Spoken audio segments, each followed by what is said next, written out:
નમસ્કાર દોસ્તો, 2024નું બજેટ રજૂ થઈ ગયું છે. આ બજેટમાં રાહુલ ગાંધીનું કહેવું છે કે મોદીજીએ પોતાની સરકાર બચાવવા, પોતાની ખુરચી બચાવવા માટે આ કામ કર્યું છે. રાહુલ ગાંધી આવું કેમ કહી રહ્યા છે, આપણે આજે જાણીશું, તો વિડીયો છેલ્લે સુધી જોજો. હમણાં 2024માં લોકસભાની ચૂંટણી યોજાઈ હતી, જેમાં મોદીજીને ખાલી 240 સીટ જ મળી હતી અને બહુમતીથી બહુ દૂર રહી ગયા હતા. જોકે બહુમતી ન મળી એ માટે મોદીજીએ એનડીએની સરકાર બનાવી, ટેકાવાળી સરકાર, જેમાં આંધ્રપ્રદેશના ચંદ્રબાબુ નાયડુ, જેમની પાસે ટીડીપી પાર્ટી છે અને તેમની 16 સીટ છે લોકસભાની, અને બીજા છે બિહારના નીતિશ કુમાર, જેમની પાસે 12 સીટ છે. અને 2024ના બજેટમાં બિહારને 58,900 કરોડ રૂપિયા આપવામાં આવ્યા છે અને આંધ્રપ્રદેશને 15,000 કરોડ આપવામાં આવ્યા છે. એટલે રાહુલ ગાંધીનું કહેવું છે કે જેના ટેકાથી સરકાર બની છે તેમને જ ફાયદો કરવામાં આવ્યો છે. અને રાહુલ ગાંધીની આ વાત સાચી છે, કેમ કે જો આ બંને લોકો પોતાનો ટેકો પાછો ખેંચી લે તો મોદીજીની સરકાર પડી જાય. એટલે જ આ બંને રાજ્યોને 2024ના બજેટમાં ખાસ મહત્વ આપવામાં આવ્યું છે પોતાની ખુરચી બચાવવા માટે.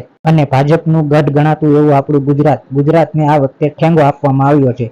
એટલે જ 2024ના બજેટને સરકાર બચાવો બજેટ કહેવામાં આવી રહ્યું છે, પોતાની ખુરશી બચાવો બજેટ. તો શું લાગે છે મિત્રો, બિહાર અને આંધ્રપ્રદેશને એટલું બધું મહત્વ કેમ આપવામાં આવ્યું છે? શું સાચું પોતાની સરકાર બચાવવા માટે આવું કર્યું છે? નીચે કોમેન્ટમાં જણાવો. વિડીયો સારો લાગ્યો હોય તો ચેનલને સબસ્ક્રાઇબ કરજો.